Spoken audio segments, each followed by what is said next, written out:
Eh bien, je pense qu'on va pouvoir commencer et elle nous rejoindra à court de route.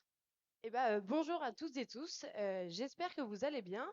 Je suis ravie de vous accueillir aux côtés de Damien d'Union Sport et Cycle pour vous présenter les premiers résultats de la grande consultation sur l'insertion professionnelle des personnes en situation de handicap dans le monde du sport. Donc, pour me présenter, moi je me présente. Je suis Emma Leonardi, je suis vice-présidente en charge du sport et du handicap et de la lutte contre les discriminations à la NESTAPS. Merci aux différents intervenants et intervenantes d'être présents et de pouvoir échanger avec nous aujourd'hui. Et à vous d'être présents aujourd'hui pour échanger sur cette thématique et de vous intéresser à ces premiers résultats. Avant de commencer, je voulais d'abord nous excuser et vous faire relever que malheureusement la conférence n'a pas pu être accessible à tous les types de handicap. Cela relève encore qu'il y a encore du travail à faire pour que toutes et tous puissent suivre ces événements et échanger avec nous. Voilà, il y a encore des choses à faire à ce niveau-là. Pour un petit point de contexte du pourquoi et comment nous avons eu l'idée avec l'Union Sport et Cycle de réaliser cette grande consultation sur l'insertion professionnelle des personnes en situation de handicap dans le monde du sport. Ça s'est passé durant la Journée nationale du sport et du handicap organisée par l'ANESTAPS le 23 mars dernier. Il y a pu avoir différents groupes de travail qui se sont déroulés, notamment un sur l'insertion professionnelle où le but c'était de réfléchir aux différents freins qui pouvaient avoir pour les personnes en situation de handicap et d'un côté employeur pour s'insérer dans le monde du sport. Suite à ça, il y a eu l'élaboration des questions et à partir du mois de juillet, nous avons pu ouvrir cette grande consultation et obtenir des premières réponses. Aujourd'hui, on va pouvoir vous présenter les premiers résultats de cette grande consultation. Voilà, actuellement, on a très peu de réponses. C'est vraiment les débuts, les prémices de cette grande consultation. Le but après cette conférence, c'est que cette consultation puisse être diffusée et continuer d'être remplie pour qu'on puisse être au plus proche de la réalité. Pour commencer, avant de vous présenter les premiers chiffres, on va pouvoir regarder un petit peu quel type de population a pu répondre au questionnaire. Heu, Au niveau, du genre, on a eu, 46% d'hommes qui a pu, remplir, ce questionnaire, 43 de femmes et 11% ne souhaitant pas préciser, leur genre. Au niveau des âges, on a eu une bonne, réalité, représentativité des différents âges, allant de moins de 18 ans à plus de 55 ans. Ce qui montre, que, on a une très grande représentativité. Et au niveau des types de handicap, alors ils sont tous représentés. On a forcément au moins une ou plusieurs réponses des différents types de handicap, mais avec une majorité de répondants ayant un handicap moteur.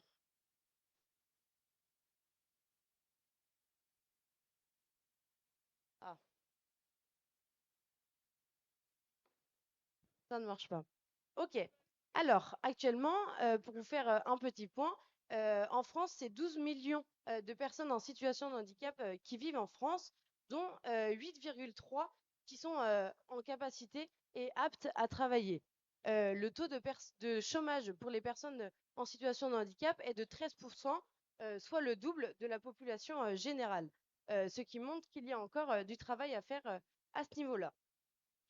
Pourquoi aujourd'hui on s'est réunis pour vous présenter les premiers résultats? C'est qu'on est à la croisée de différents événements, notamment la Semaine européenne de l'emploi des personnes handicapées.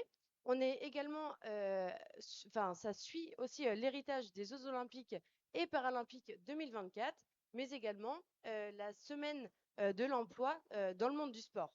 Donc voilà, ces trois événements montrent qu'il y a une dynamique et qu'il est encore temps d'agir et de pouvoir proposer des solutions pour améliorer l'insertion professionnelle des personnes en situation de handicap dans le monde du sport. Euh, Actuellement, il y a encore trop d'idées reçues et des méconnaissances du côté des employeurs dans le monde du sport pour intégrer les personnes à travailler dans ce domaine-là. Comment est-ce qu'on peut parler d'emploi sans parler de formation? C'est une question qu'on peut se poser et que peut-être vous vous posez aussi dans la salle. Au sein de l'enseignement supérieur et de la recherche, les personnes en situation de handicap représentent seulement 2% contre 17 de la population sans handicap, ce qui montre qu'il y a encore une trop grande sous-représentation de ces personnes, notamment peut-être dû aux aménagements qu'on pourra voir tout à l'heure. Les formations STAPS et en général dans le champ du sport et de l'animation doivent se poser les questions de si les aménagements correspondent réellement aux besoins des personnes en situation de handicap. Donc voilà pour un petit point d'introduction. On va pouvoir passer au premier résultat. Voilà, donc on va pouvoir échanger avec les différents intervenants juste ici. Comme premier chiffre, quand on pose la question aux personnes en situation de handicap sur l'accessibilité et la lisibilité des formations dans le champ du sport et de l'animation, on remarque que 57% ne considèrent pas ces formations comme attractives. Donc voilà, c'est un chiffre qui est assez élevé. 79% considèrent qu'il est difficile d'accéder à ces formations dans le champ du sport et de l'animation. Et ça, c'est des chiffres généraux, pas spécifiés à un type d'handicap en particulier. Si on repose la question et qu'on leur demande par rapport à leur handicap, c'est 63%, par exemple, pour un multi-handicap qui considère que ces formations ne sont pas accessibles, 31% qui considèrent accessibles et 6% qui ne savent pas vraiment répondre à la question. La raison de cela, c'est qu'en fait, potentiellement, ils ne savent pas si ces formations sont accessibles en fonction de leurs besoins, alors que de manière générale, ils savent plutôt répondre que non. Voilà, d'où l'importance qu'il peut avoir une collaboration entre les services handicap, les services d'accompagnement des étudiants et les équipes pédagogiques qui puissent échanger entre eux pour proposer des meilleurs aménagements aux personnes en situation de handicap. Voici sur l'accessibilité des formations. Quand ensuite on sonde les personnes en situation de handicap sur les aménagements et la possibilité d'étudier dans l'enseignement supérieur et plus en particulier dans le domaine du sport, on voit que 55% des répondants sur 22 réponses disent qu'ils n'ont pas eu d'aménagement lié à leur handicap dans les formations dans le champ du sport et de l'animation. Lucie, toi qui as fait une licence TAPS, peut-être que tu peux nous partager tes expériences. Est-ce que tu as pu rencontrer des freins à ce niveau-là? Et est-ce que les aménagements qui t'ont pu être alloués étaient cohérents en fonction de tes besoins? Ok, donc moi du coup j'étais une ancienne étudiante en STAPS et donc j'ai pu voir qu'il y avait des freins en termes de d'aménagement. Par exemple, j'ai pas pu avoir accès à une AESH, donc une personne qui m'aide à écrire au niveau des cours, etc.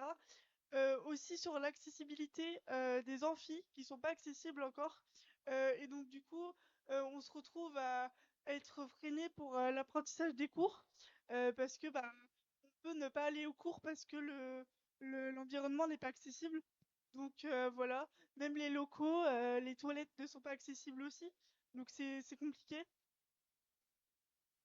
Ouais. Et au niveau de tes pratiques sportives, parce que tu étais quand même dans une filière qui proposait des activités physiques et sportives, est-ce que des aménagements ont pu être proposés? Alors du coup, oui, donc j'avais du judo et j'avais la gym et j'avais l'athlétisme et du développement personnel. Donc tout ce qui est athlétisme, développement personnel, j'ai pu le faire comme mes camarades de classe. Mais par exemple la gym et le judo, bah forcément c'est plus compliqué. Vous imaginez bien, donc du coup j'ai pas pu faire la pratique. Et dans ce cas-là, du coup, comment dire, j'étais dans une autre classe, j'étais en L2 du coup avec d'autres camarades pour faire d'autres pratiques, mais donc du coup c'est moins inclusif.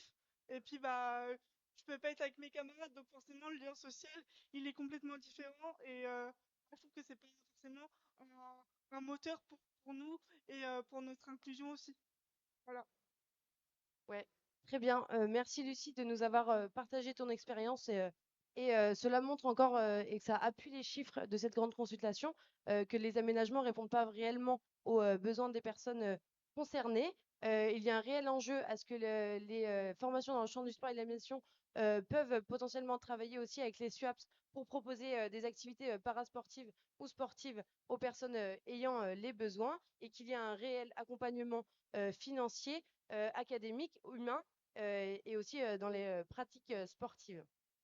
Ensuite, dans cette grande consultation, on a pu sonder sur les recherches d'emploi. Une fois que la formation a été faite, qu'ils ont fini leur formation, quand ils ont voulu s'insérer dans le monde du sport, comment est-ce que ça s'est passé et quels freins ils ont pu rencontrer. Au niveau des réponses, on a pu voir que trop de préjugés étaient encore présents dans les entretiens, etc., ce qui pouvait freiner les personnes à s'insérer dans le monde du sport, qu'il manquait aussi des offres d'emploi à ce niveau-là et que les environnements n'étaient pas forcément accessibles pour les personnes. Toi, Jérôme, qui a pu également faire une licence TAPS et un master STAPS en management du sport, euh, est-ce que quand tu as choisi de t'insérer dans le monde du sport, parce que actuellement tu travailles dans ce domaine-là, est-ce que tu as pu rencontrer des problématiques et des obstacles? Et voilà, si tu as une petite expérience. Bonjour à toutes et tous, vous m'entendez bien? Ok, parfait. Merci de me tenir le micro. Alors, euh, effectivement, bien sûr, j'ai- j'ai eu ces difficultés-là de pouvoir accéder déjà, tout bêtement, des choses très simples. Euh, Trouver un stage. Je tairai les noms, mais de grandes fédérations au niveau national et aussi en Île-de-France ont adoré mon profil, ont proposé des échanges et m'ont refusé l'accès parce que leurs infrastructures n'étaient pas accessibles. Donc, juste comme ça, il y a une loi en France et en fait, on se doit d'aménager. Donc, ça veut dire aussi que dans la conscience des gens, de ce qu'on appelle le design universel, on ne pense pas et on n'estime pas ce besoin-là, alors que ça devrait être un besoin pour tout le monde. Donc, à partir du moment où on ne le pense pas, c'est très difficile forcément de pouvoir rendre accès quand la personne arrive pour un emploi ou pour un stage. Donc, une fois que j'ai été diplômé de mon master management du sport et des événements loisirs et sportifs, je tiens à préciser que j'ai fait mon stage de master 2 en Suisse, du coup, pour ces raisons-là. Quand je suis revenu, voilà, j'ai eu de grandes difficultés à trouver un emploi pour les raisons que je viens d'évoquer. Très souvent, à cause de l'environnement de travail, mais aussi parce que bah, voilà, quand vous êtes chef de projet, il faut pouvoir faire de la manipulation, de la manutention. Voilà. Donc ça, on ne peut pas aider. Donc forcément, ça n'aide pas à pouvoir coopérer dans ce sens-là. Donc j'ai décidé de créer ma propre structure quand j'étais étudiant en Master 1 qui s'appelle Novosport, où c'est de la pratique sportive partagée pour justement montrer que si on invente de nouvelles pratiques, de nouvelles façons de travailler, bah, on peut réussir toutes et tous ensemble. Donc voilà, euh, c'est vraiment ces enjeux-là. Et je tiens à préciser, je ne sais pas si certains dans la salle ont passé le BAFA, peut-être. Ok, super. Et bah, sur le BAFA, il y a quelque chose qui est intéressant, c'est assurer la sécurité physique et morale. Quand j'étais en première et en terminale, quand j'ai dit que j'étais en fauteuil, on m'a dit, mais c'est pas possible, vous n'allez pas pouvoir assurer la sécurité physique et morale d'un mineur. Et en fait, quand on vous dit ça à l'âge de 16-17 ans, bah, alors vous avez deux choix. Soit vous vous battez pour continuer et pour montrer que c'est possible, premier choix, soit vous abandonnez. Et la consultation ou ce que tu dis là le montre très bien. C'est-à-dire que euh, si on ne met pas en cause, on ne réfléchit pas autrement, bah forcément, ça ne peut pas fonctionner. Et l'enjeu, c'est pas que tu fasses du judo ou de l'athlétisme. L'enjeu, c'est de savoir comment un enseignant en activité physique adaptée ou un EM, peu importe, va pouvoir amener la pratique.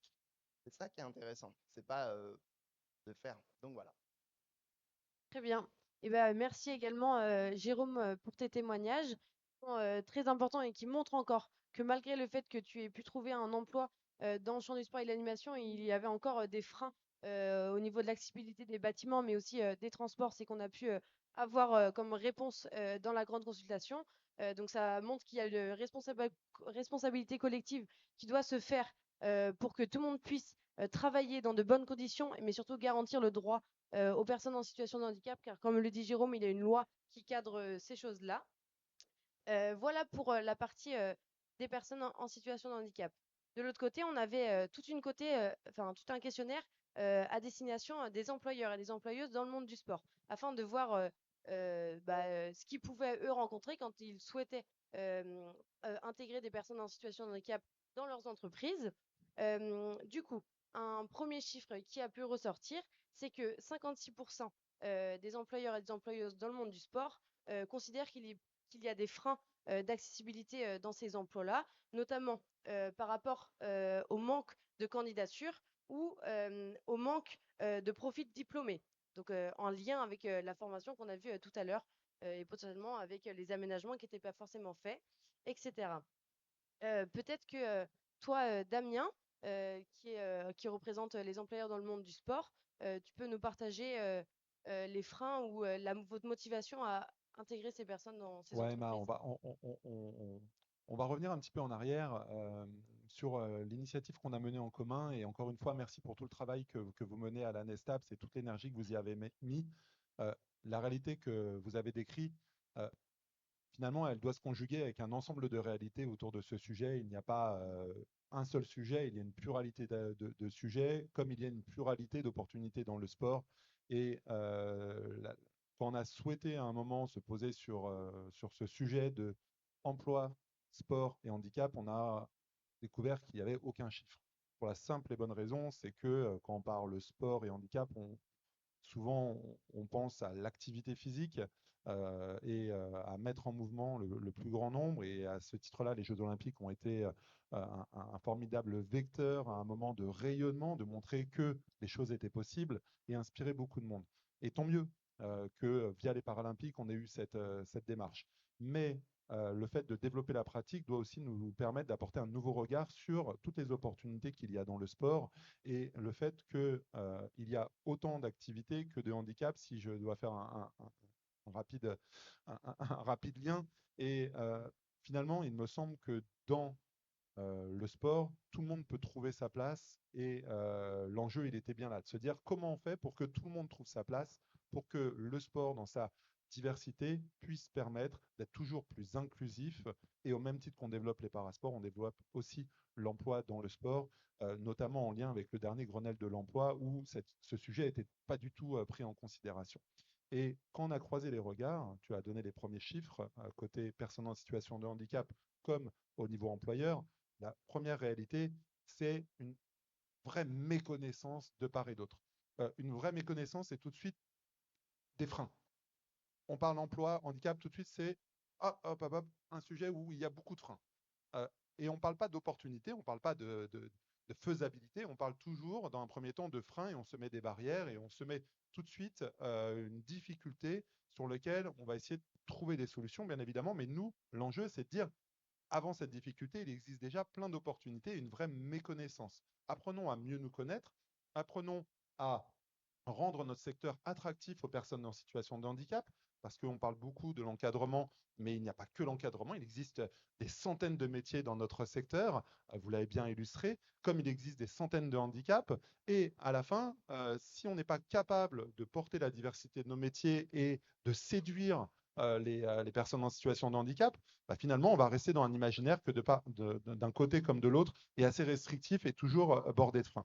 Et quand on demande d'ailleurs aux employeurs ce qu'ils pensent de l'emploi des personnes en situation de handicap dans leur univers, bah, ils vous disent, ouais, il y a des freins, mais à plus de 90%, il y a surtout des opportunités. Et on a envie d'employer plus de personnes en situation de handicap. On le souhaite, on le veut. Oui, par contre, on est confronté à une réalité. Cette réalité, c'est que, au même titre que les emplois, on a dans le sport une diversité de métiers, mais aussi une diversité de quotidien. Quand je travaille chez Decathlon, après 25 ans de boulot, sur ce travail, je n'arrive à que 4% de personnes en situation de handicap employées. Pourtant, on y a mis de l'énergie, on y a mis de l'investissement financier, on y a mis énormément d'entrain, mais dans certains métiers, on est confronté à un espèce de plafond de verre où on a besoin d'être aidé de la part des pouvoirs publics qui n'ont jamais pris en considération que le sport pouvait être une source d'opportunité pour développer l'emploi des personnes en situation de handicap, alors que dans la logistique, et on revient sur la difficulté liée au diplôme, on a plus de facilité. Donc, encore une fois, là aussi, plus de facilité d'un côté, plus de difficulté de l'autre. L'autre difficulté qu'on a, c'est qu'on a des fois des employeurs qui ont des besoins rapides. du jour au lendemain, on a besoin de trouver les personnes qui vont répondre à nos attentes. Et là aussi, travailler sur cette notion de handicap vis-à-vis d'une réactivité nécessaire dans notre travail, c'est difficile. Normalement, Sami Kamarzana, qui est le DRH de l'entité Arcos, qui est d'ailleurs exposant, devait être présent. Il a une grosse difficulté à gérer, donc j'essaye d'expliquer sa situation. Mais quand on a 50% de turnover chaque année au niveau de ses salariés et qu'on doit trouver des métiers en réactivité dans l'accueil, dans la restauration, dans tous ces métiers qu'on méconnaît mais qui sont portés par des entreprises du sport, eh ben, on n'a pas de candidature de personnes en situation de handicap. C'est une réalité. Donc, qui dit pas de candidature dit que peut-être nos offres d'emploi ne rayonnent pas assez et quand on les voit, ne sont peut-être pas assez attractifs parce que méconnus, alors qu'ils pourraient avoir finalement des vrais débouchés. Et de deux, qu'on n'a pas le temps de mettre en place, pour certains métiers, encore une fois, un projet de fond qui va nous amener à être en capacité d'aller chercher les bonnes personnes, à séduire, etc., etc.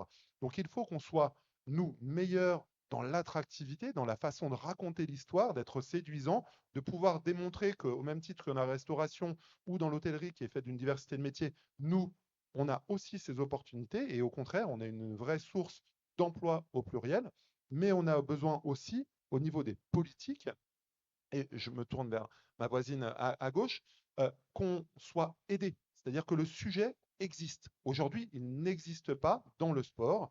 Il existe sur le parasport, mais il n'existe pas sur l'emploi. On a besoin de le faire exister. On a besoin, grâce à vous, de l'incarner aussi avec des personnes qui ont réussi, qui se sont donné les moyens, qui ont réussi à bouger les lignes, qui peuvent inspirer d'autres. Euh, Encore une fois, je donne les Paralympiques. Si demain il y a plus de jeunes qui font du sport et de moins jeunes, c'est parce qu'ils ont vu que c'était possible. Bah, nous, dans l'emploi, on doit aussi se reposer sur des personnes qui incarnent ces projections et donner envie de jeter un nouveau regard sur notre secteur. Très bien. Et ben, merci Damien pour tes échanges et qui illustrent très bien les chiffres qu'on a pu avoir. On peut directement se tourner vers vous, Céline. Est-ce que le secteur du sport, pour vous, est identifié comme un acteur clé au niveau du ministère du Travail et du Handicap? Alors, je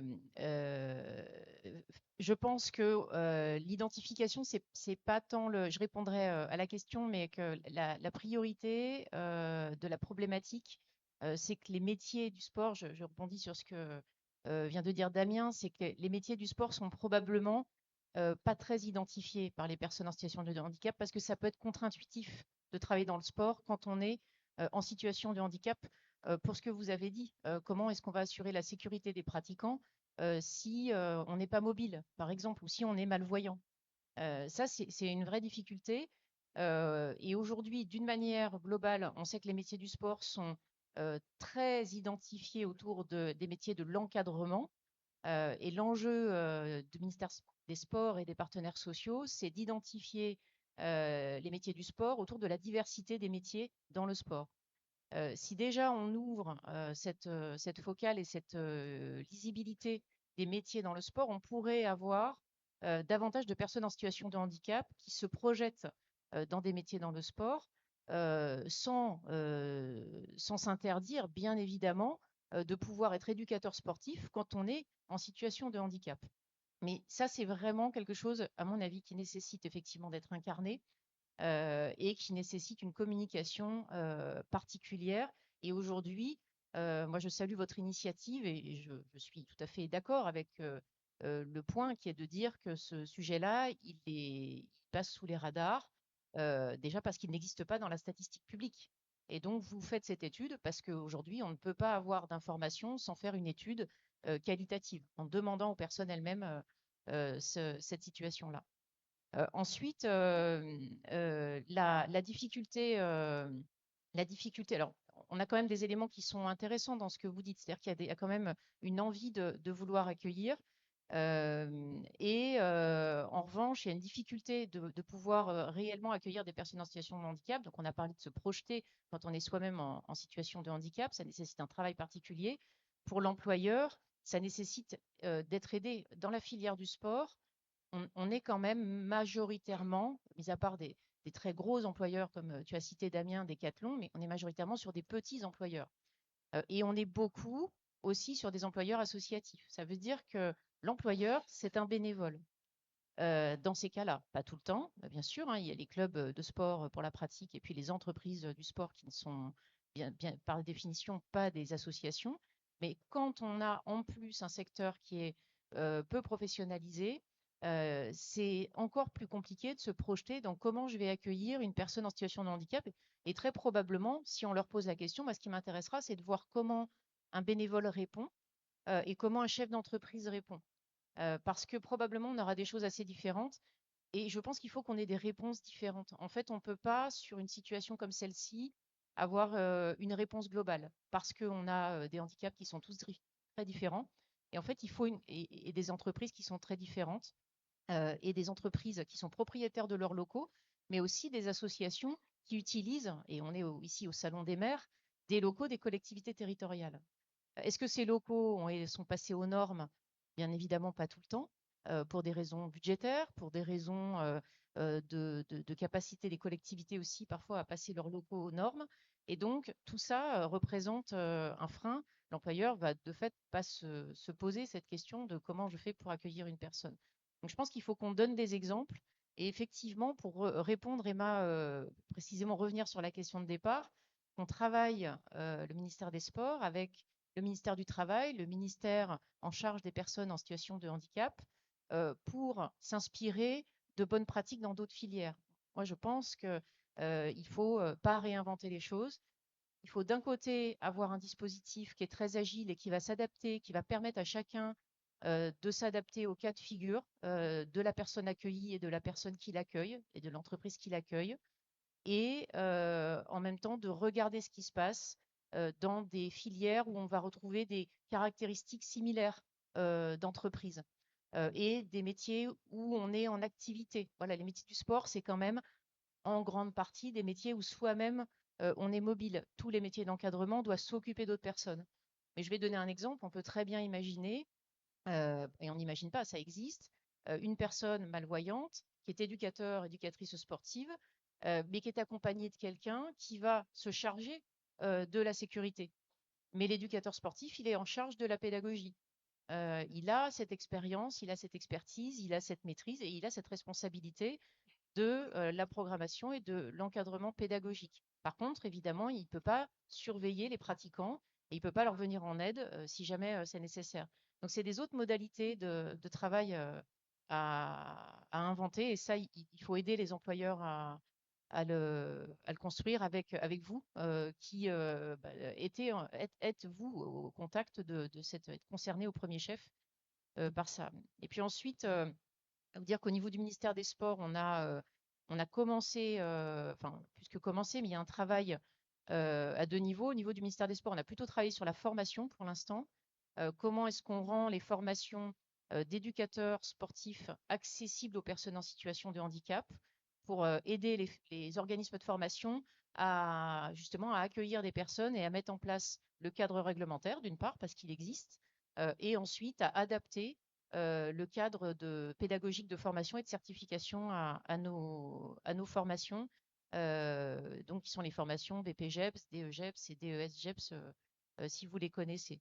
Et il reste voilà, un travail à réaliser maintenant sur l'intégration dans les organisations, dans les entreprises, dans les associations, dans les collectivités, qui aussi sont organisatrices, employeurs en tout cas de personnes de la filière sport. Très bien. Merci pour ces échanges. On peut donc voir qu'il y a une volonté de travailler ensemble et de faire en sorte qu'il y ait une meilleure insertion professionnelle. Mais maintenant, il y a des moyens aussi qui sont nécessaires et aussi une concertation à avoir avec les personnes directement concernées qui puissent directement donner leurs besoins et les problématiques qu'ils peuvent rencontrer pour que ce soit des aménagements qui correspondent réellement aux besoins des personnes concernées. Nous, on va continuer au niveau de l'ANESTAPS à travailler sur ces sujets, notamment lors de la Journée nationale du sport et du handicap qui aura lieu cette année le 19 mars, où on pourra également confronter la partie employeur et aussi les personnes en situation de handicap. Mais je vais laisser Damien pouvoir donner le mot de la fin et après on pourra répondre à quelques questions en fonction du Ouais, temps. merci, merci Emma. Juste, on a souhaité faire cette restitution aujourd'hui au Salon de Sport et Parasport, aussi parce qu'on est dans une semaine et un mois de l'emploi des personnes en situation de handicap et aussi dans le sport. Donc on est en fait à la conjonction actuellement de deux mondes qui, ensemble, à cette période, font la promotion de leur emploi. Et finalement, nous, on relie les deux par cette étude inédite. Nous, ce qu'on souhaite, c'est que l'année prochaine, on ait fait avancer les choses, que ce sujet qui n'existait pas vraiment ou alors qui a été pris par un prisme, aujourd'hui existe, soit pris à bout de bras collectivement, parce qu'encore une fois, personne n'aura une réponse unique, mais c'est l'énergie collective qu'on va y mettre qui va nous permettre à un moment de faire avancer les choses. C'est le fait d'en parler qui va permettre d'amener le sujet autour de la table au niveau des différentes institutions qui doivent nous aider sur ce sujet. Quand on demandait d'ailleurs aux employeurs qui ont répondu à cette initiative, qui ne sont pas que des employeurs privés, qui sont issus du mouvement sportif, qui sont issus des collectivités, et vous aurez d'ailleurs très bientôt une restitution complète de cette enquête, ils sont unanimes sur ce manque d'accompagnement, ce manque de connaissance des dispositifs existants. Ils sont perdus.